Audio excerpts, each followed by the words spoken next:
مذہب پھر یعنی اب واحد ایک مذہب رہ گیا کہ جو یہ کلیم رکھتا ہے، تو ہم اس کے اس کلیم کو کس طرح سے سمجھ سکتے ہیں؟ اور پھر ہماری زندگیوں میں جیسے ہوتا ہے نا ایک جگسا پزل ہوتا ہے، تو اس میں کہاں پہ جا کے وہ فٹ ان ہوتا ہے؟ صحیح. اچھا، اس میں مجھے یہ لگتا ہے جیسے ہم لوگ centre for piece and spirituality میں کام کرتے ہیں نا، تو ہمارا مین سبجیکٹ ہے جیسے اسلام جو ہے، ہم اس پہ بات کرتے ہیں کہ اسلام آج موجود ہے، ایک مذہب موجود ہے، مگر اس کی اسپرٹ نہیں ہے اور ریچول بیسڈ ہو گیا ہے اور کلچرل بیسڈ ہے. اچھا، یہ اگر ہم دیکھیں نا، یہ بہت سارے مذاہب کے ساتھ یہی ہوا ہے کہ جو مذہب ہے وہ ریچول بیسڈ ہو گیا. اچھا، جب آج کے دور میں ینگ لوگ یا نئے دور کے لوگ مذہب کو دیکھتے ہیں تو وہ سمجھتے ہیں کہ it's a set of rituals, کہ آپ نے صبح یہ کرنا ہے، شام یہ کرنا ہے، دوپہر یہ کرنا ہے، اور سرٹن رولس آپ نے فالو اپ کرنے ہیں. کوئی لگا بندہ نظام ہے جو اس کو فالو کرتا ہے. مگر مذہب جو ہے نا، اس سے مچ مور بیونڈ ہے. تو پرابلم یہ ہوا ہے کہ آج کے دور میں جو اس کی اسپرٹ ہے، جو مذہب کا جو کور کانسیپٹ ہے، وہ تھوڑا سا مسنگ ہے. تو ایکچولی مذہب ہوتا کیا ہے؟ مذہب یہ ہے کہ اس دنیا میں جب آپ پیدا ہوتے ہیں تو جیسے مجھے ہمیشہ یہ کویسچن سامنے آتا تھا کہ یار، میں نے تو خود اپنے آپ کو پیدا نہیں کیا، نہ ہی میں نے اپنے ارد گرد کی دنیا کو پیدا کیا. جب میں نے اپنے آپ کو پیدا ہی نہیں کیا تو میں کیسے بہت سارے سوالوں کے جواب دے سکتا ہوں جو میرے سے بیونڈ ہے، کہ مجھے کس نے پیدا کیا، میں کہاں سے آیا، یہ دنیا کیسے بن گئی، یونیورس کیسے بن گئی، اور اس دنیا میں جب میں آیا تو میرے لیے پانی، آکسیجن، گریوٹی، میری ضروریات کی ساری چیزیں بھی موجود تھیں.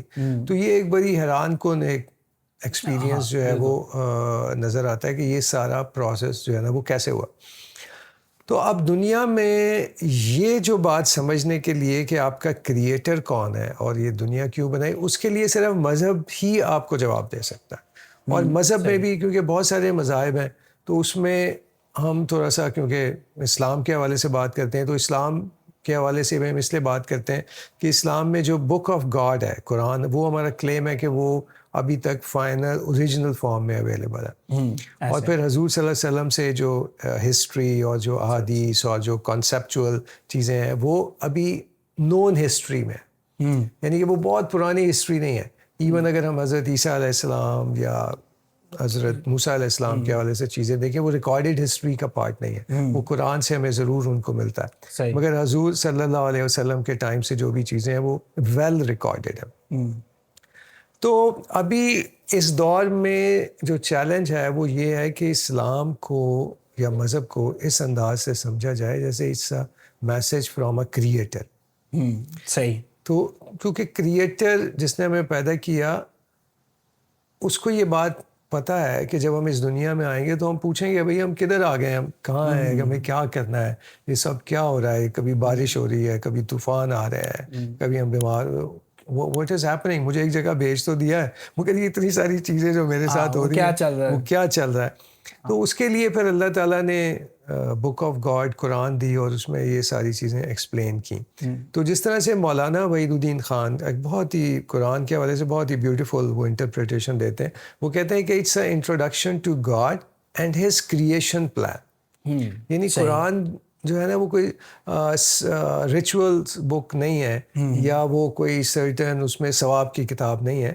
قرآن basically introduction of the God ہے، کریٹر ہے، اور کریشن کا ایک کانسیپٹ ہے، اور اس کے کریشن پلان کا انٹروڈکشن ہے کہ اللہ نے یہ دنیا کیوں بنائی اور یہاں اس کی اسکیم آف تھنگس کیا. تو بات ہم نے یہاں سے شروع کی تھی کہ جو کریشن ہے وہ کریٹر کے بارے میں لمیٹڈ ہی جان سکتی ہے. وہ اپنی کریٹ ہونے سے یا اور کریشن کے حوالے سے ہی جان سکتی ہے کہ کوئی کریٹر ہے. اور پھر کریٹر نے، جس کو ہم یہ کہتے ہیں نا کہ اللہ تعالیٰ نے ہم پر رحمت کی، تو اللہ تعالیٰ کی رحمت یہ ہے کہ اس نے ہمیں قرآن دے دیا. یعنی قرآن دینے کا مطلب ہے اس نے ہمیں سارا جو تھیوری تھی وہ ایکسپلین بھی کر دی. وہ ایک طرح سے مینول ہے، جیسے ایک مینول ہے. تو وہ بھی ہمیں جب مل گیا تو کنفیوژن ختم ہو گئی. اب جب ہم باہر کی دنیا کو دیکھتے ہیں، جیسے ابھی میں دیکھ رہا تھا کہ اسٹیو جاب جو آئی فون کا انوینٹر ہے، تو اسٹیو جاب کی لائف میں ایک ٹائم ایسا آیا تھا کہ جب وہ ترقی کے بڑے ہائی لیول پر پہنچ گیا کہ اس کو میننگ کی ضرورت تھی کہ یار یہ سب کچھ کیا ہو رہا ہے, کیسے ہو رہا ہے. تو ہی ٹریول ٹو انڈیا, پھر اس نے مونکس کا ایک گروپ ایک جوائن کیا. He try to find so many answers.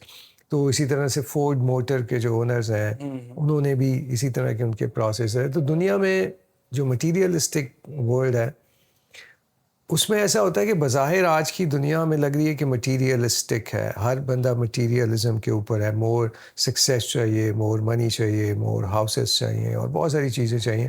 مگر آپ یہ ایکسپیرینس کریں گے کہ جتنے بھی لوگ ہیں جب اس کی پیک پر پہنچ جاتے ہیں تو ان کے ذہن میں بڑے کویسچنز آتے ہیں کہ یار یہ دنیا بنائی کس نے, کیا ہے اس دنیا کا میننگ کیا ہے. کیونکہ وہ جو مٹیریلسٹک سکسیس انہوں نے دنیا میں اچیو کی ہے وہ ان کے مائنڈ کو تو اس نے ایڈریس نہیں کیا. Having a good car, having a bigger house, having a fame in the world does not answer all your questions. بھائی میں پیدا کیسے ہو گیا, میں کہاں سے آ گیا. اور سب سے بڑا کویسچن کہ جب آدمی مٹیریلسٹک ورلڈ میں ایون وہ ہائیسٹ لیول کا سکسیس بھی اچیو کر لیتا ہے تو اس کو دیکھتا ہے کہ اس کا نیکسٹ مائل اسٹونس کیا ہے, دیٹ از ڈیتھ. اب اس کو پتا ہے کہ میں ڈیتھ کے قریب ہو رہا ہوں, I'm getting old, I'm getting weaker, اب میں نے مر جانا ہے. تو یہی تو وہ سوال ہے کہ یار مرنے کے بعد کیا ہوگا. میں نے تو دنیا میں ایک بڑی میننگ فل لائف گزاری, میں نے تو بہت ساری سکسیس لی, میں نے تو انٹلیکچوئل بہت سارے اپنے آپ کو ڈیولپ کیا, اپنی شخصیت کو میں نے ریفائن کیا, اپنی پرسنالٹی کو میں نے ڈیفائن کیا, جس کے لیے میں نے بہت محنت کی.